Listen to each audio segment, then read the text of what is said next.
It has been close to 5 years since the last numbered Xenoblade Chronicles title dropped, but here we are in 2022 with Xenoblade Chronicles Free to wrap up the trilogy that started 12 years ago.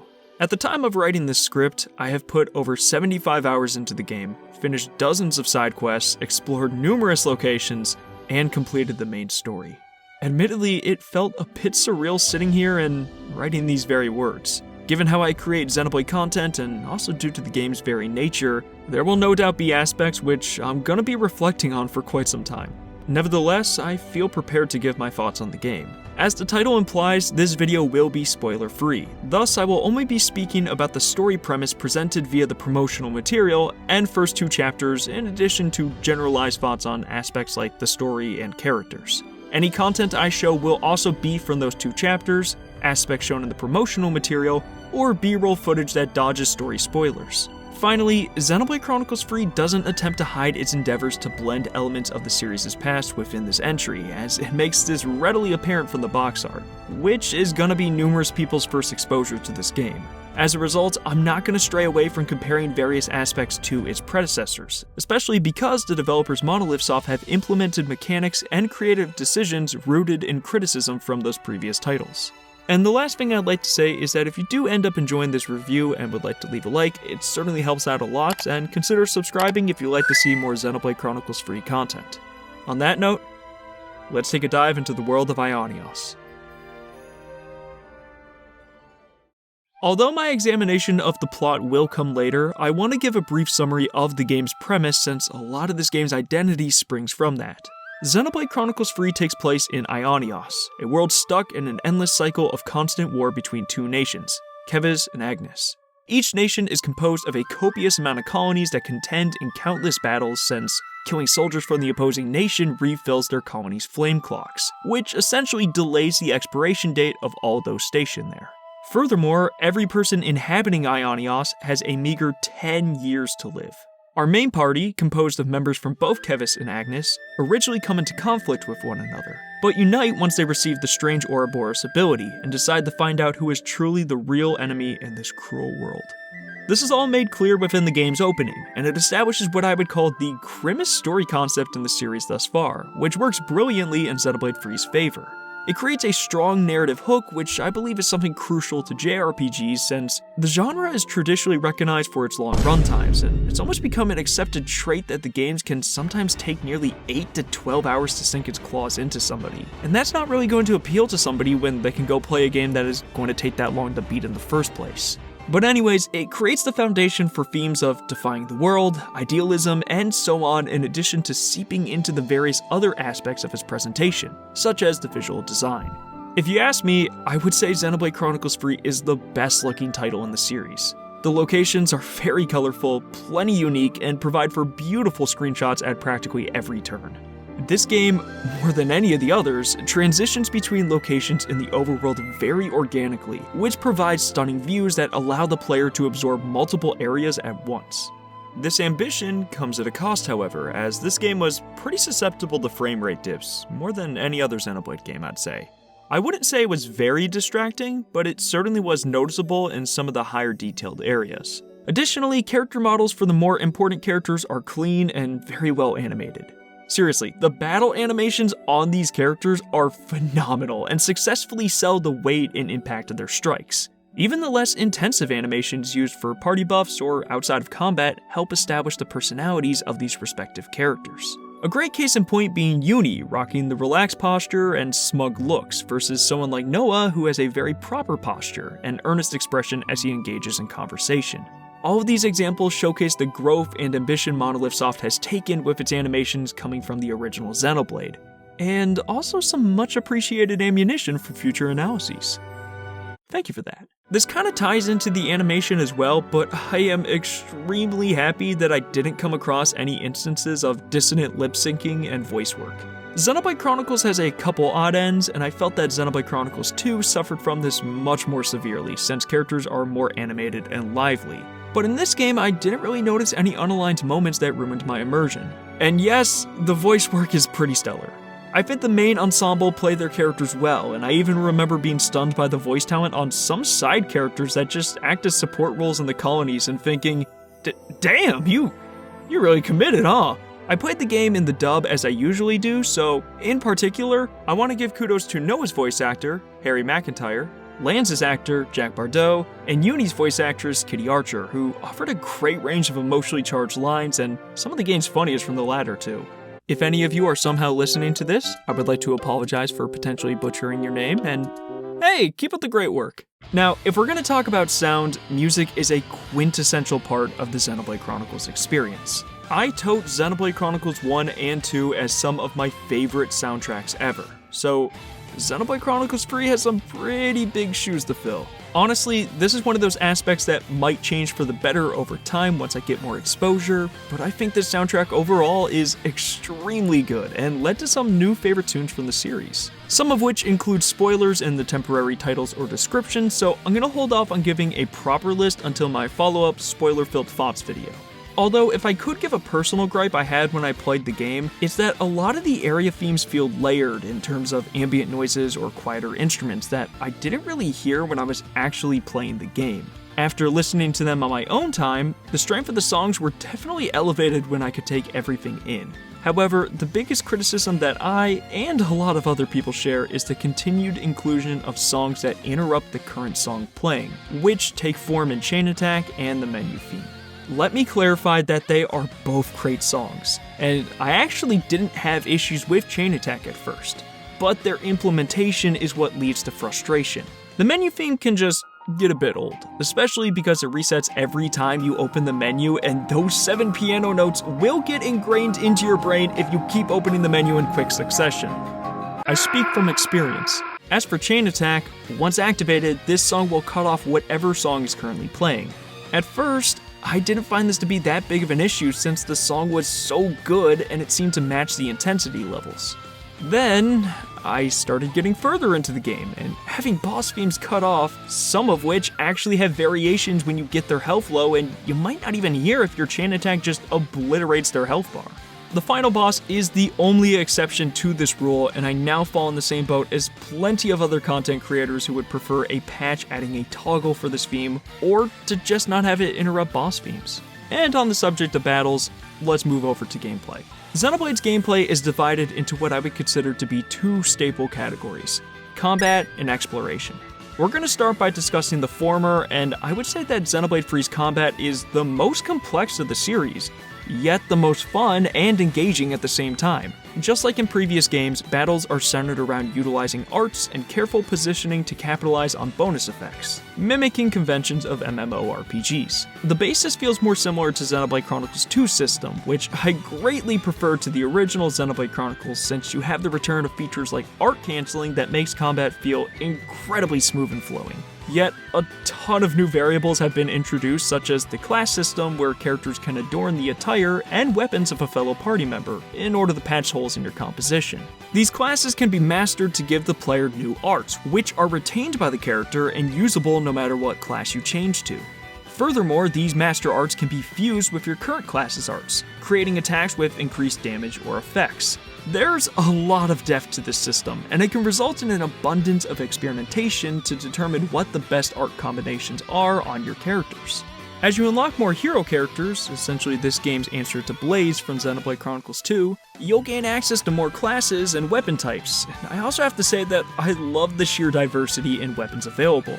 There's a great deal of neat designs, and it keeps gameplay fresh since you'll have to learn the animations on new weapons and arts to perfect your timing for successful canceling. Of course, I have to mention what is likely the best new addition to the series in terms of battles, which is mid-combat switching.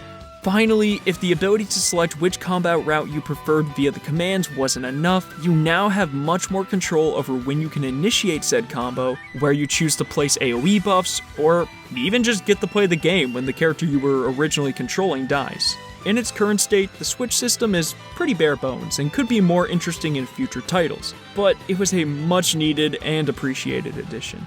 At the core of Xenoblade 3's combat is the Interlink system, where your characters can transform into their Ouroboros state to inflict immense punishment. Just like Xenoblade Chronicles' visions and Xenoblade Chronicles 2's orb stacking, interlinking is this game's signature mechanic. And while it doesn't give my lizard brain nearly as much of a dopamine rush as seeing the pretty colored orb circling my enemy, it's pretty fun, especially when used in conjunction with chain attacks. Ouroboros also have skill trees that are unlocked by points, which I personally prefer to the way that the blade trees from Xenoblade Chronicles 2 were handled with requirements for each peg.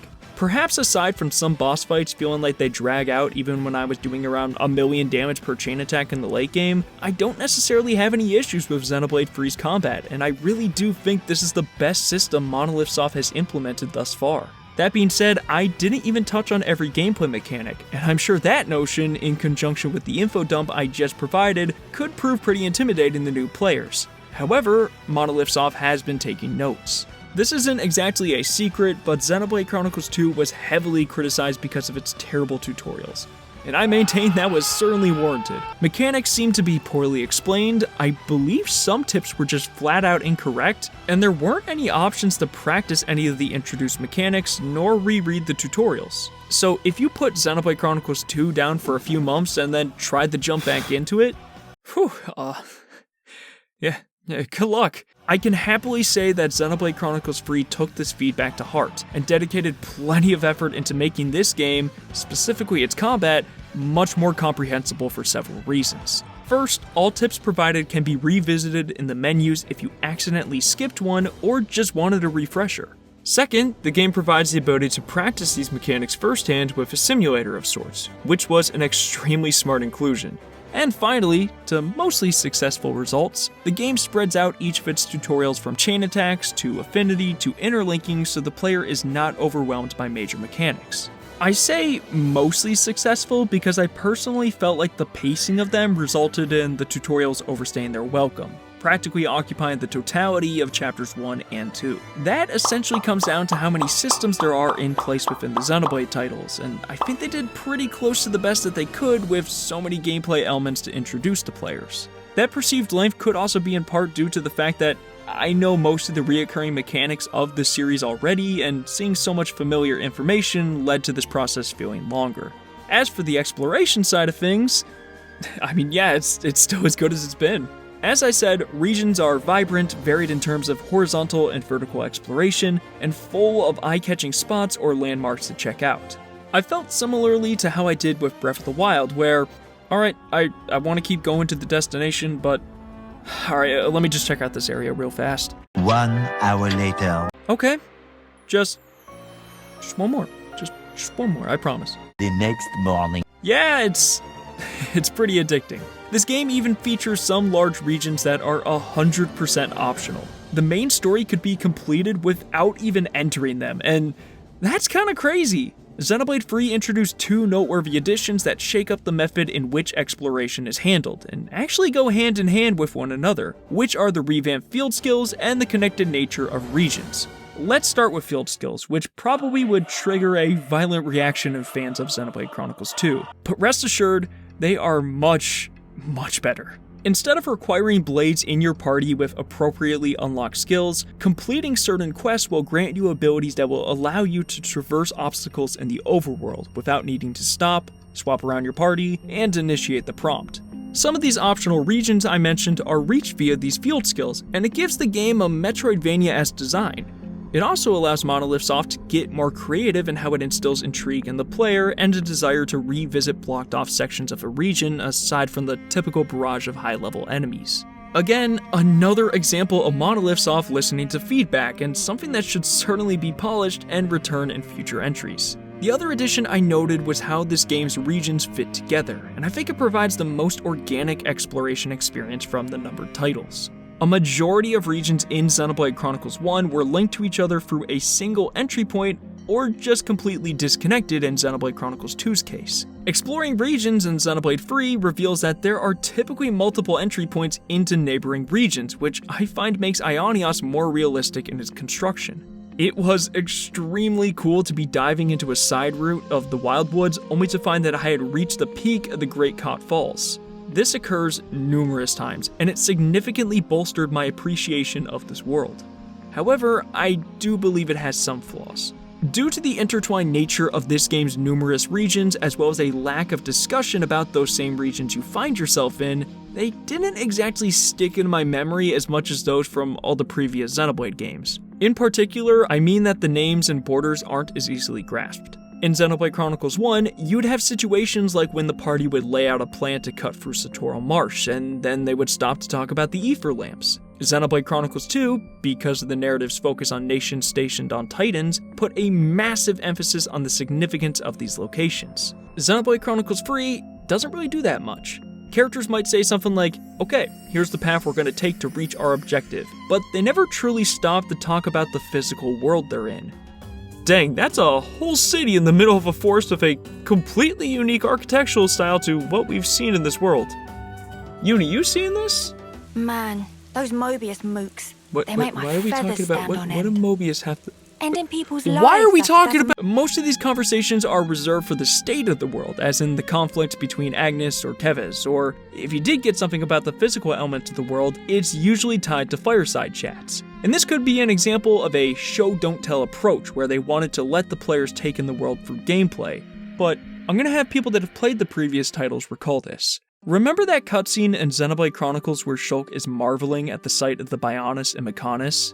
That's the magic right there that I found missing, and I think including more elements like that would have helped sell some of the game's themes of living in the moment because, yeah, this world sucks, but there really is some beauty to it. The last comment I'll make on exploration is that I do wish Xenoblade X's Sprint would make a return to the series since that game by far had the best feeling mobility and it would make traversal more engaging. I don't think sprinting by itself would have shattered Ionios as a sandbox unlike X's crazy high jumps would have, but I could understand how this world might have not been designed with that in mind. And I am aware that there is the ability to naturally increase your speed similarly to Xenoblade Chronicles 2, but I think it's just a natural movement option that should just be available from the onset. Regardless, in order to make such an enormous world worth investing your time into, there needs to be something else to fuel said exploration aside from simple curiosity. One of the biggest criticisms of previous Xenoblade titles has been how forgettable and non-rewarding a lot of the side quests feel. The original Xenoblade Chronicles suffers from this especially, with plenty of fetch quests or monster slaying quests that net you some money and better gear, with the outliers being those that grant you the occasional art upgrade books or new Minato art. Xenoblade Chronicles X and 2 had the right idea by adding the additional categories of Affinity missions and Blade quests respectively, which offered some fun cutscenes and development for your swappable party members. However, I still wish that quests offered more engaging ties to the narrative or some sort of visual physical reward. This is something I think Xenoblade Chronicles 3 greatly improves upon. Xenoblade 3's alternative to Blade or Affinity quests are Hero quests, which stand out with their yellow markers and typically gift the player a swappable 7th party member, and the ability to use their class on other party members. So, the reward for completing these is the character itself in addition to character building, which I much prefer to Xenoblade 2's Blade quests that typically come after resonating with the respective rare blade, with several exceptions. Although Torna's side quests are necessary for completion, I would say Xenoblade 3's quests feel the most integrated into the game's core narrative, and it had me legitimately interested in completing them beyond just clearing out the menu, so I found their execution here to be a brilliant, great step in the right direction. This is also a minor detail, but I'm really happy that party members don't seem to reply to quest NPCs with default phrases, and instead offer actual responses related to the characters or quests. It's pretty cute.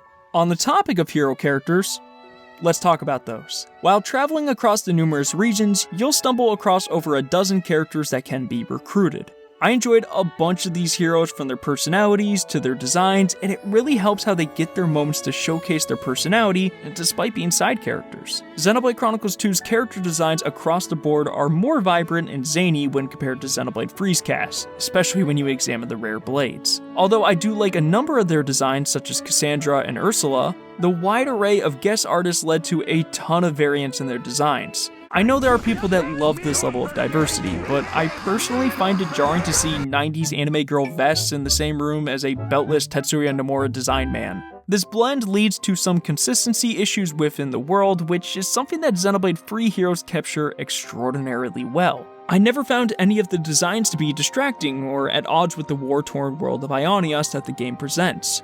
Again, this feels like another element that Monolith Soft took the criticism surrounding to heart and changed for the next outing. And with that being said, this brings us to the final element of my review. Although it's the combination of these killer soundtracks, breathtaking worlds, and so on that make Xenoblade so amazing, the narratives are what define this series for me. That's the very reason I couldn't connect with X as much as the numbered entries, and I have rather high expectations for this category. So far, most of what I've discussed with Xenoblade Free has been nothing short of praise and some of the best this series has to offer. And while I think Xenoblade Free manages to weave a rather enjoyable story this time around, I would say it's the area I took the most issue with. Don't get me wrong, it's still really solid and filled with a hefty amount of memorable character moments and themes, especially in the chapters composed in the middle of this story, which is where I got a ton of enjoyment. But the execution can oftentimes feel scant in some pretty significant categories, which I felt they should have committed to harder. This is especially prevalent in the late game, and it honestly leads to this bizarre clash in my feelings as Xenoblade Free as a game and as a part of a larger series. I also think that this is an example of the larger debate on whether characters are separate from the plot or the central component to them, because my biggest issues with Xenoblade Free's narrative come down to its villains. That kills me to say because I just made a video praising Metal Face, and I've also gone on record to say how much I love Xenoblade's Rogues Gallery, as the series has done an excellent job of providing complex and scenery-chewing adversaries you can get invested in. One villain, maybe two, did leave quite the impression on me, and I felt that they were on par with the series' standards. But it makes me sad that it's such a small number when this game has a plentiful amount of villains. It's likely for that reason that these rogues don't necessarily get any development or fun moments. And let me just say, they're not offensive by any means, but they feel more like roadblocks veiled behind cool designs than actual characters. But that one villain I clung to is pretty damn good, and I wish they got even more time to shine. But anyways, my thoughts on the villains aren't consistent with my opinion on the rest of the cast, which I think is wonderful, especially the main party. Noah, Uni, Lanz, Mio, Senna, and Taion are such a lovable group. What I absolutely appreciate is it never feels like some characters within this dynamic never interact. Just because characters like Senna and Lanz might be an Ouroboros pair, their conversations reach beyond them and characters are able to connect in an organic manner that befits their respective personality. For example, Uni and Taion will riff on each other constantly since she's more crass and he's more collected. And although Uni and Lanz will riff on each other for different reasons, they also get along pretty well because of their shared history, and man, it's just so well written. Truthfully, when it comes to Noah, I was a bit worried in the beginning because he definitely felt like the most bland of the Xeno protagonists, but I think he gets much more interesting as the game continues. Lanz and Uni might be my favorites from this game, but it's admittedly quite hard to pick since they're all excellent additions to the franchise. These characters are the heart and soul of this game, and an integral part to its success.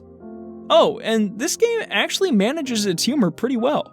I don't think it's always laugh-out-loud funny, but there are some solid chuckle-worthy lines, and I never felt myself cringing at any of the attempts at humor.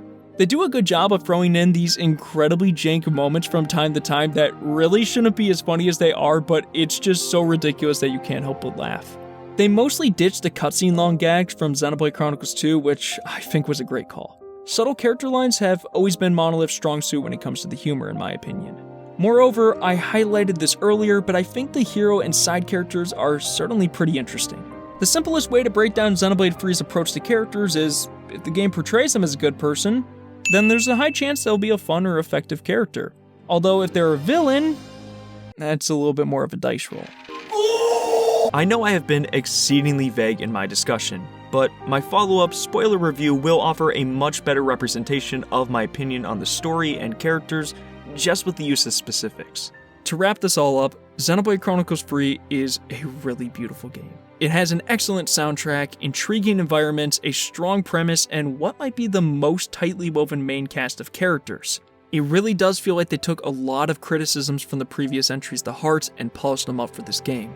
However, although I do still enjoy this story, and I think there are a lot of really great moments in here, I do think it falters the most in this department due to a weak villain lineup and a lack of exploration into some of the major story beats. If I had to sum it up, here are my thoughts. As a video game, Xenoblade Chronicles 3 is the best entry in the series. As an experience, it's still great. However, I personally didn't find it to be as strong as its numbered predecessors. I believe I said this for my Xenoblade DE review, but I don't necessarily think I can give this game an appropriate number score. Xenoblade is just one of those series that I kind of rank due to the emotional and just significance behind its impact on me. And this game has already moved me in quite a few ways, and I think it's going to continue to do so the more I dive into it.